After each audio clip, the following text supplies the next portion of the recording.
So it's so funny because again, before Scott Galloway responds, it's frustrating that Piers Morgan pitches himself as a nonpartisan journalist, right? Not a political commentator like me who has his biases. And Donald Trump is president, and yet Piers Morgan has dedicated no episodes of Piers Morgan Uncensored to debating the merits of Trump's tariff policy to the extent that Trump's corruption is involved. So it's always like, well, what are the potential economic ramifications couched in other issues as well? But what about Trump's corruption? What about this sort of conversation? Like, Piers, imagine what you would be discussing if this were Hunter Biden, and maybe extend that level of ethical standard to the sitting president of the United States, even though he happens to be a buddy of yours. How about you dedicate an entire panel to Trump's corrupt incentives versus the tariff outcomes? How about that? So this is the closest that we've gotten so far. Here's how Scott responds. Well, okay, so I'll acknowledge I suffer from musk derangement syndrome. I also suffer from basic pattern recognition. He has taken tariffs up or down 50 times. 50 times, taking markets way up, way down. And the net effect, as far as I can tell, is one deal with the UK where we're getting some aerospace technology and Aston Martin engines for 10% tariff versus 15%. There has not been a single deal of any material value struck here. And then the morning that he announces huge tariffs that take the markets into one of their biggest one-day declines, his top cop, the attorney general, sells her Donald Trump media stock.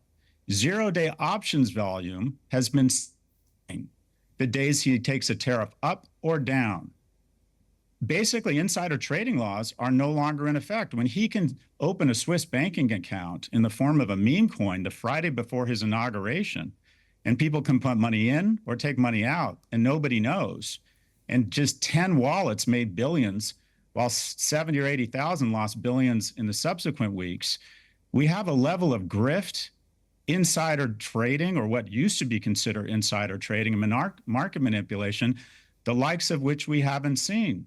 So wouldn't he be stupid for him and his cronies? Autocracy is based on the following. You punish your enemies, you threaten lawsuits against them, you announce tariffs against them, and you make your allies billionaires. It seems like there's additional options trading and market participation right before he announces these tariffs going up or down, because the net effect for America so far has just been a damage in our reputation. They had to send out a letter the other day telling nations to come to the table. This guy is literally the worst poker player in the world. He announces 145% tariff against China, and before they even respond, he reduces it to 30%. It's like showing up to a poker table, going all in with bluster, and then before anyone can respond, saying, I fold. The whole world is saying to America and the Trump administration regarding his sclerotic, reckless, and quite frankly, stupid tariffs, the same way Logan Roy responded to his children in succession. You are not a serious people. All this has done is reduced our reputation and created incentive for other nations to reroute their supply chains around us. And there are discussions, but they're not happening between America. They're happening between Japan, South Korea, and China, who for the first time in decades are talking about economic agreements. I had dinner with the CEO of Alibaba in Europe, who is touring Europe and selling the Baba cloud into European companies who are working with AWS. Kevin, you want to see a reduction in the revenues of your small and medium-sized businesses? Let us continue to damage our reputation globally with a series of nonsensical tariffs, reductions, increases.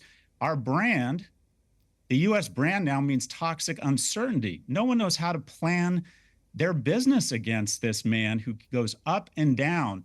So he's either stupid and doesn't understand economics, see above every tariff in history or every tariff policy, or he has decided, I know, I'll take the markets up and down and let the people close to me and who support me trade in this and make billions. I think that is what is going on. Kevin? Holy shit. I mean, Piers Morgan, if you've seen him on other interviews, other debates, he has no problem interrupting, interjecting, heckling, doing whatever. I mean, he's a very good debater when he wants to be. He's a very good debate host. He's a very good interviewer, and he knows how to do that British style of adversarial interview extremely well, like Mehdi Hassan. Okay? Piers Morgan is no lightweight, but he was stunned. He had nothing to refute any of that. the obvious, unprecedented, blatant corruption of the Trump administration, which is objectively far worse and far greater than anything out of Biden, Obama, Clinton, probably than all of them combined. And Piers knows that. And he prefers Donald Trump because of their longstanding friendship. You know, he was on The Celebrity Apprentice, as he'll tell you in other episodes. You know, the fact that Trump has been good for Piers Morgan, and Piers Morgan is killing it on YouTube. This guy knows what to do, but he also knows he's smart on the merits. Trump is inferior. Trump is intellectually and morally inferior to any Democrat, and Piers knows it. So when you have somebody like Scott Galloway, who's able to make the case and not do it bombastically. You know, if I were on there and others are on there, you know, we tend to get heated and bombastic, and, you know, it's fun. But Scott Galloway is just, man, he's cool as a cucumber, man. He is. And maybe that, you know, helped make the delivery of that so persuasive. But Piers was speechless. He's got nothing. He desperately wants to defend Trump, but knows he can't, because you can say, as Piers and others do, as Kevin O'Leary does, listen, just have faith. The tariffs will work out in the end. Maybe they will. It's extremely unlikely. I would say absurdly improbable. But you know what? Maybe a miracle will happen, and there will be some tangible benefit to the American people as a consequence of those tariffs. Now, I would argue that doesn't give Donald Trump a full win. It's kind of like when Musk says he's going to cut $2 trillion from the federal budget, and then he downgrades it to $1 trillion, and then his final book report is, you know, like 150 billion. That's not a victory. Musk has objectively failed because he set the goal at 2 trillion.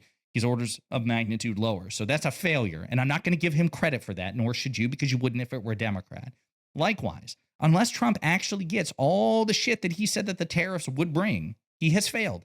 So it's virtually impossible. But you know what? Let's say that there are some victories here. There's no evidence of those victories now. It's an article of religious faith to say that Donald Trump is winning the tariff war, or that the tariffs are working. An honest person, an honest Trump supporter would say, I believe for XYZ reason that in the end it will work out for Trump. But I must admit the indicators thus far do not support that conclusion. That's an honest Trump supporting assessment of the situation. That is the most honest a Trump supporter can be under the current situation. Anyone who says it's working, fucking liar. They're either morons or they're liars. One of the two. That's the situation, unfortunately, where Piers finds himself, because he's not a moron. And in this point, he doesn't want to lie or can't lie in the face of Scott, probably thinking, damn, even if I wanted to try to spin this, Scott Galloway is just going to kick my ass rhetorically. Trump, his tariff policy has been a failure.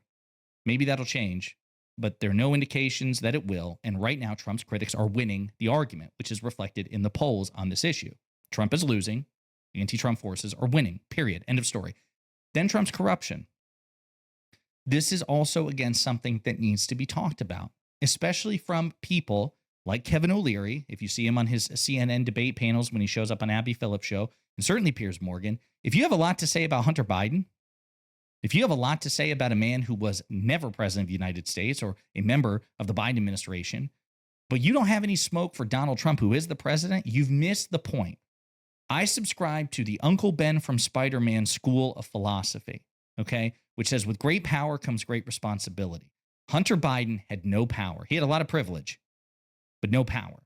He wasn't a government employee. He wasn't a senior White House staffer the way that Ivanka Trump, Trump's daughter, was, or Jared Kushner, Ivanka's husband, Trump's son-in-law, was.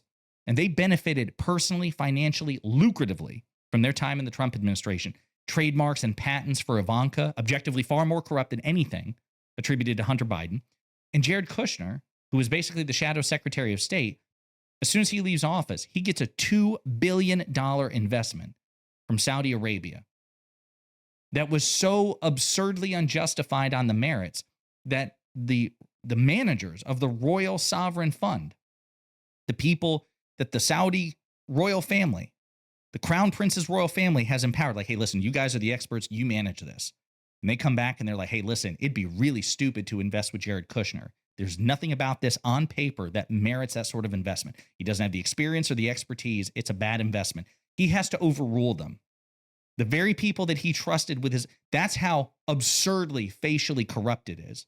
So when people say, well, you know, Jared Kushner is a businessman, If he were a businessman, then the Saudi, if even if we accepted that argument at face value, which again is absurd, but if the argument is, oh, Jared Kushner, that makes sense.